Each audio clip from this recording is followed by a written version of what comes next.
ఈరోజు మనం చెప్పుకునే కథ అందమైన జీవితం. నందు, మానస తిరుపతి వచ్చిందిరా. నిన్న అన్నయ్య వాళ్ళ ఇంటికి వెళ్ళినప్పుడు చూశాను. వచ్చి వారం రోజులైందట అంది రోహిణి కొడుకుతో. అలాగా?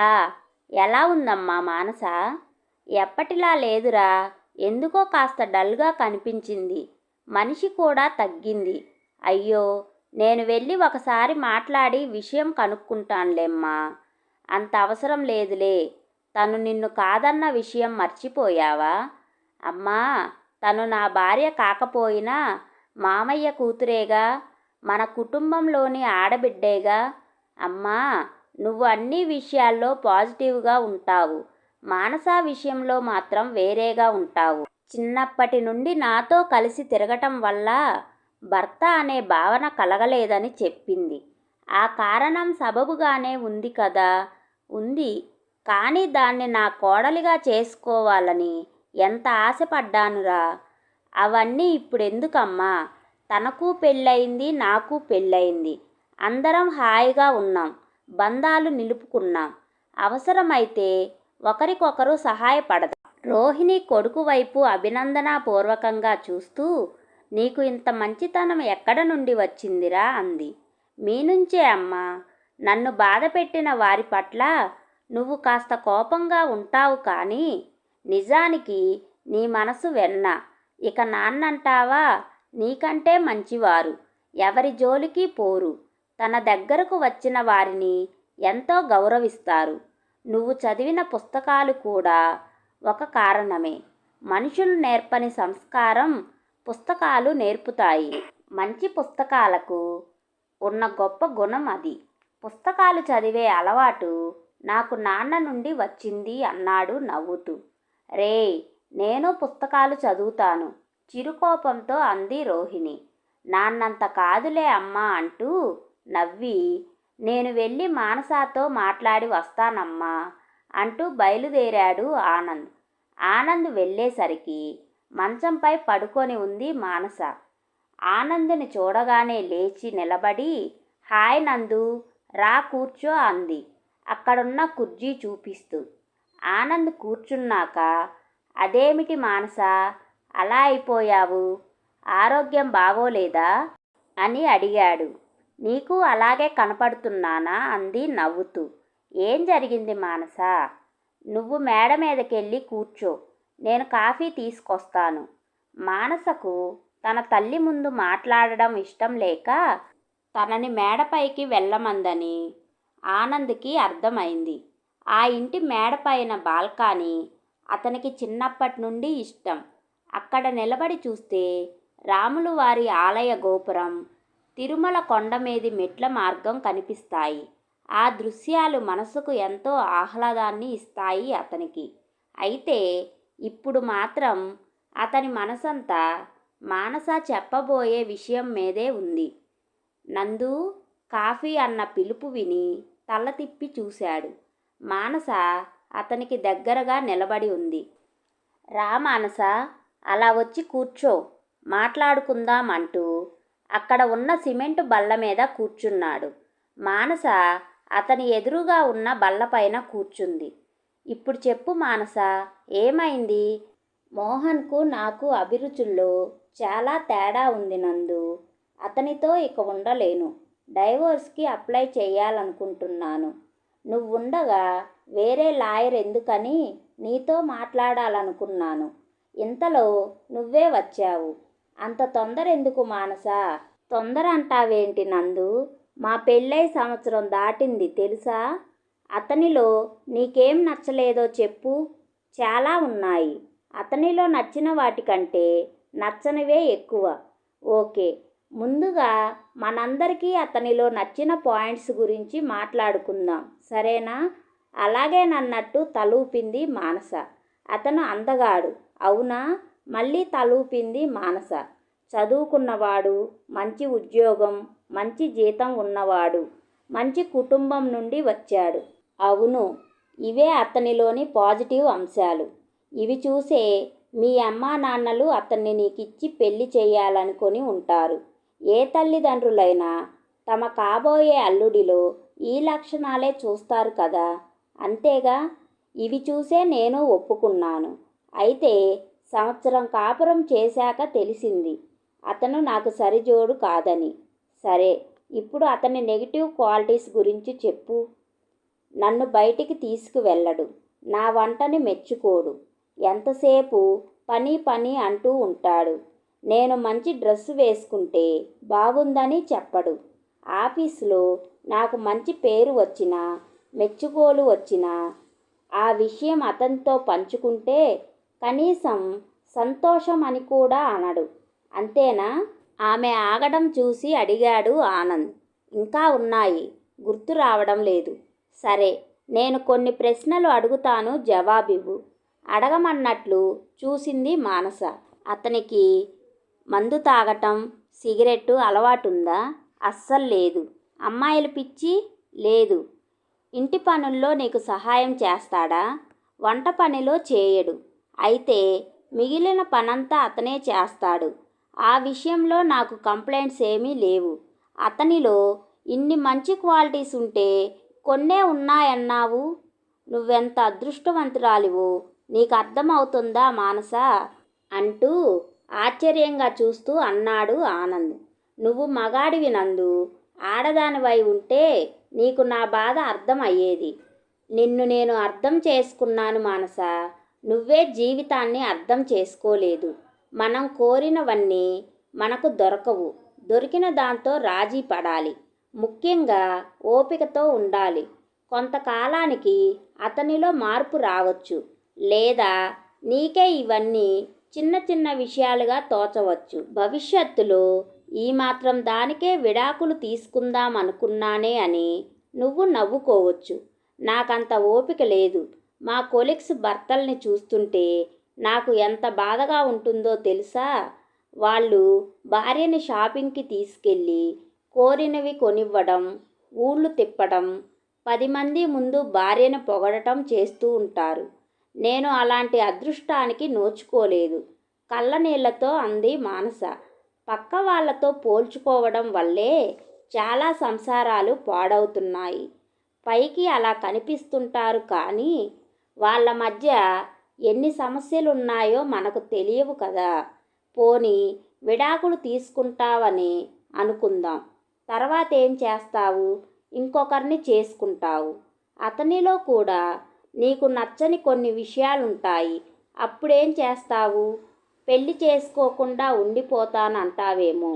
అంతకంటే ఇప్పుడున్న పరిస్థితి మేలు కదా. మానస ఆలోచిస్తూ ఉండిపోయింది. అతను తాగుబోతయి ఉండి నిన్ను ఇబ్బంది పెట్టినా, పరాయి స్త్రీలతో తిరుగుతున్నా నేనే నీకు విడాకులు ఇప్పించేవాణ్ణి. నువ్వు చెప్పిన కారణాలు విడాకులు తీసుకునేంత పెద్దవి కావు. అతను తిరుగుబోతు కాకపోవచ్చు, తాగుబోతు కాకపోవచ్చు, కానీ మనసుకు తగ్గవాడు కాదు. నేను చదువుకున్నాను, ఉద్యోగం చేస్తున్నాను. పాతకాలం స్త్రీలాగా ఎవడో ఒకడు భర్తగా ఉన్నాడు, అతని పాదసేవ చేసుకుంటూ బతికేస్తాను అనుకునే తరం కాదు మాది. మా అభిరుచులకు తగిన వాడిని, మా మనసును అర్థం చేసుకొని ప్రవర్తించే వ్యక్తినే భర్తగా గౌరవిస్తాం. పెళ్ళికి ముందు నువ్వు ఇవన్నీ అతనితో చర్చించి ఒక నిర్ణయం తీసుకోవలసింది. పెళ్ళయ్యాక నేను చెప్పిన కారణాలు వంటివి ఉంటే తప్ప విడాకులు తీసుకోవటం అంత సులభం కాదు. ఈ సంవత్సరానికే అతనితో నీకు అంతో ఇంతో అనుబంధం ఏర్పడి ఉంటుంది. నీలోని అసంతృప్తి నీ చేత ఇలా అనిపిస్తోంది కానీ విడాకుల వరకు వస్తే నువ్వే బాధపడతావు. అయితే ఇప్పుడు నన్నేం చేయమంటావు? నువ్వు అతనిలోని లోపాల గురించే ఆలోచిస్తున్నావు.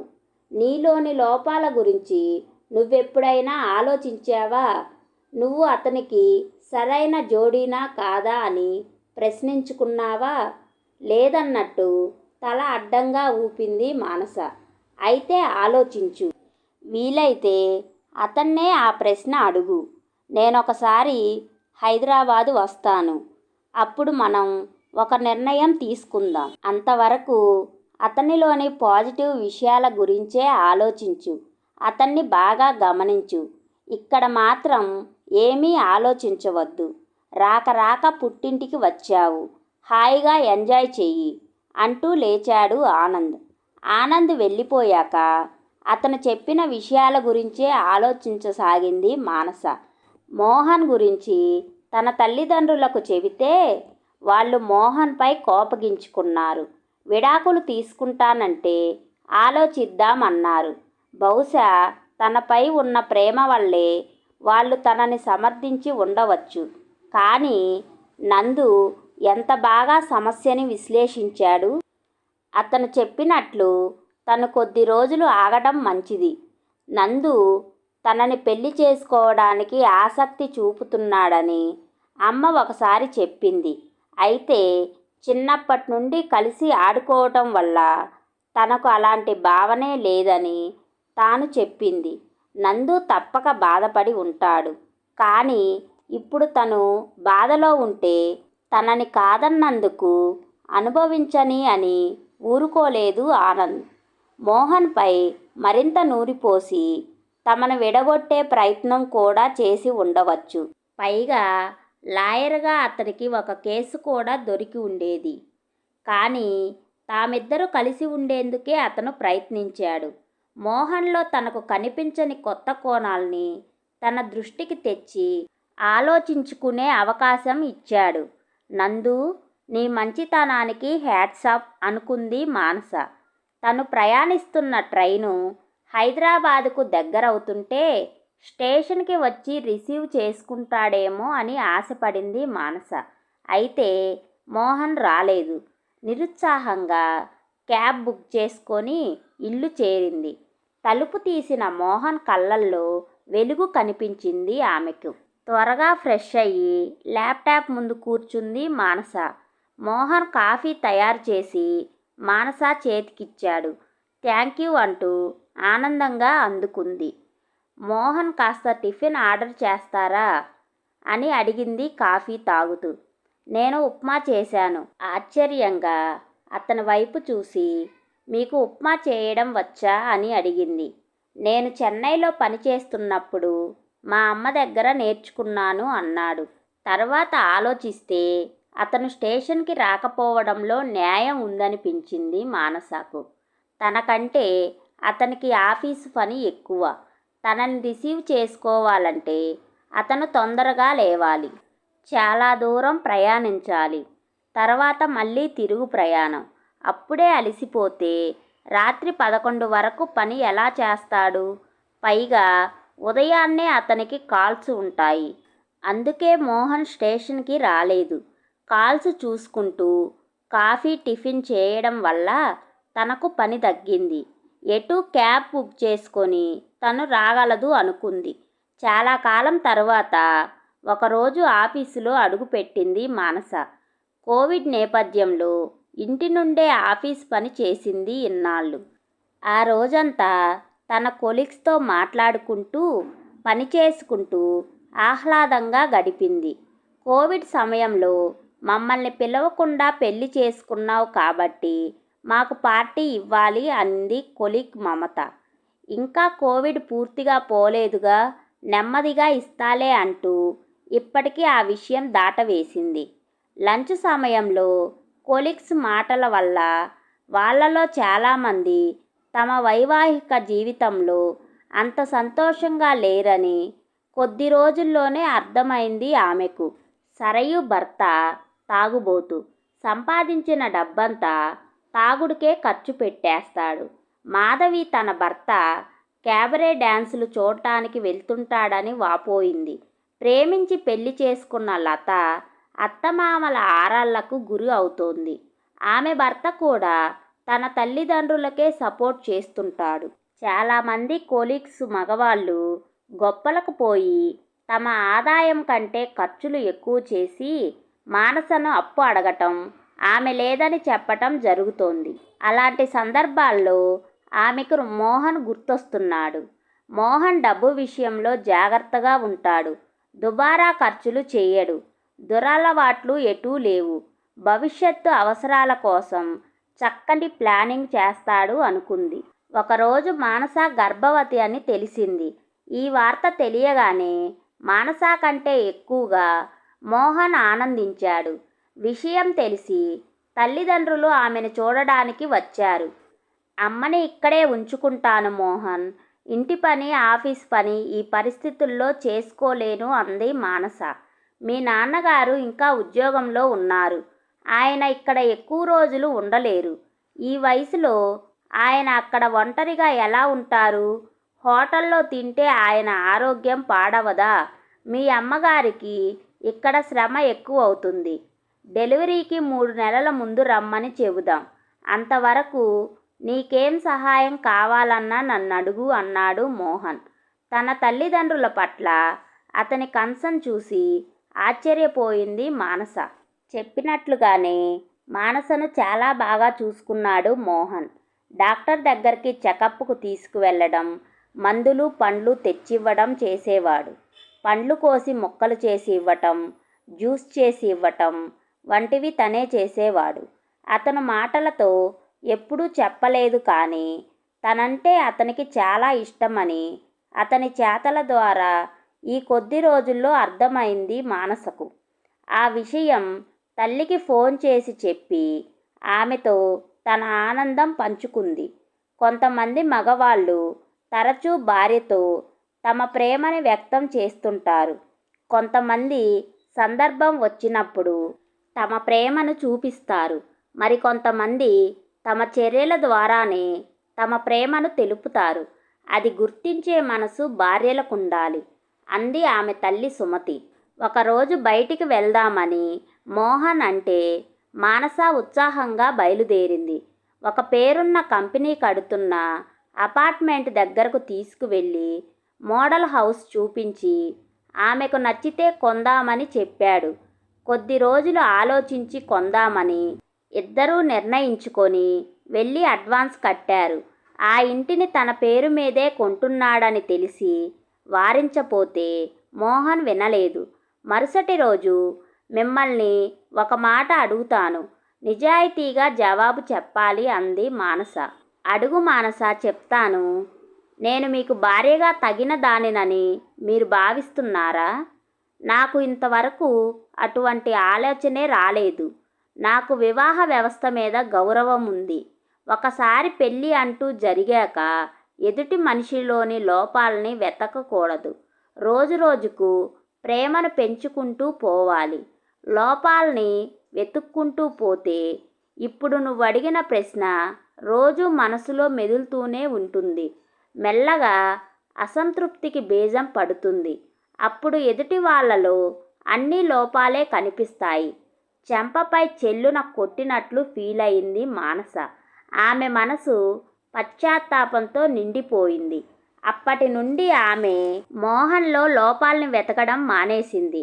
కొన్నాళ్లకు మానసకు బాబు పుట్టాడు. మానస బాబు ఆలనా పాలనలో పడిపోయింది. మెటర్నిటీ లీవ్ అయ్యాక కూడా ఇంట్లో నుండి పనిచేయడానికి కంపెనీ అనుమతించడంతో బాబును చూసుకోవటం సులువైంది. ఓ ఆదివారం మానస స్నేహితురాలు సౌజన్య మానస ఇంటికి వచ్చింది. మాటల్లో విశాల్ ఈ మధ్య బాగా మారిపోయాడు మానస. ఇంట్లో ఒక్క పని ముట్టుకోవడం లేదు. ఇంట్లో ఉన్నంతసేపు టీవీ చూడటం లేదా సెల్ చూడటం. బిడ్డ ఏడుస్తున్నా కింద పడిపోతున్నా పట్టించుకోడు. ఉద్యోగం చేస్తూ ఇంట్లో అన్ని పనులు చేసుకోవడం నా వల్ల కావడం లేదు. ఉద్యోగం వదిలేయడం అంత సులువు కాదు. అంత జీతం ఎలా వదులుకోను? వదిలేస్తే మళ్ళీ ప్రతి అవసరానికి అతన్ని అడుక్కుంటూ ఉండాలి అంటూ భర్త గురించి చెప్పి కళ్ళనీళ్లు పెట్టుకుంది సౌజన్య. స్నేహితురాలి పరిస్థితి చూసి జాలిపడింది మానస. ఆ పరిస్థితి తనకు లేనందుకు సంతోషించింది. సౌజన్యకు ధైర్యం చెప్పి ఓదార్చింది. ఆ రోజు రాత్రి భోజనాలయ్యాక సౌజన్య తన ఇంటికి బయలుదేరుతూ, నువ్వు చాలా అదృష్టవంతురాలివి మానస. మోహన్ నిన్ను ఎంత బాగా చూసుకుంటున్నాడో ఈ ఒక్క రోజులోనే నాకు అర్థమైంది. ఎన్ని పనులు చేస్తున్నాడు. ముఖ్యంగా చిన్నపిల్లల పనులంటే కొంతమంది మగవాళ్ళు విసుక్కుంటారు. మోహన్ ఓపికగా బాబు పనులన్నీ కూడా చేస్తున్నాడు. నాకు చాలా సంతోషంగా ఉంది అంది. అవునన్నట్లు తలూపింది మానస. బాబుకు 2 ఏళ్లు దాటాయి. వాణ్ణి ఎంతసేపు ఇంట్లోనే ఉంచుకుంటే వాడికి బయట ప్రపంచం ఎలా తెలుస్తుంది? మనం ఎక్కడికైనా వెళ్ళొద్దాం అంది మానస మోహన్తో ఒకరోజు. మోహన్ వెంటనే ఒప్పుకున్నాడు. అప్పటి నుండి 6 నెలలకొకసారి టూర్లకు వెళ్ళొస్తూ ఉండేవారు. కొన్ని నెలల తర్వాత కొత్త ఇంట్లోకి గృహప్రవేశం చేశారు మానస, మోహన్లు. నేను 45 ఏళ్ళప్పుడు ఇల్లు కట్టాను. నువ్వు 30 ఏళ్లకే ఇంటి ఓనర్వయ్యావు. నాకు చాలా సంతోషంగా ఉంది అన్నాడు మానస తండ్రి భాస్కర్. మీకు ఉమ్మడి కుటుంబం బాధ్యతలు ఉండేవి కదా నాన్న. మాకు బాధ్యతలు ఇరువైపులా లేవు. అందుకే కొనగలిగాం అంది మానస. సిటీలో మీకు తగ్గ ఖర్చులు మీకు ఉంటాయి కదా. అయినా ఇది అల్లుడి గొప్పతనం.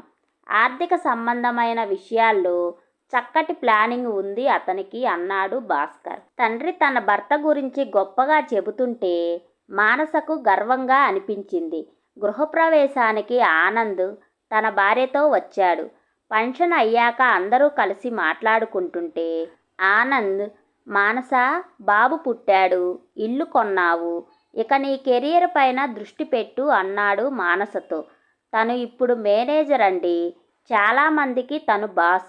ఇంటి పని, బాబు పని చేసుకుంటూనే ఆఫీసు పని కూడా సమర్థవంతంగా చేస్తోందంటే ఆలోచించండి తనకు ఎంత టాలెంట్ ఉందో అన్నాడు మోహన్. మానస టాలెంట్ గురించి నాకు తెలియదా? She is a gem of A person అన్నాడు ఆనంద్.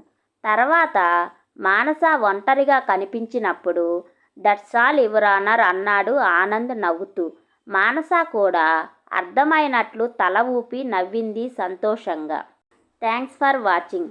ఈ స్టోరీ కనుక మీకు నచ్చినట్లయితే ప్లీజ్ లైక్ చేయండి, షేర్ చేయండి, మా ఛానల్ని సబ్స్క్రైబ్ చేసుకోండి.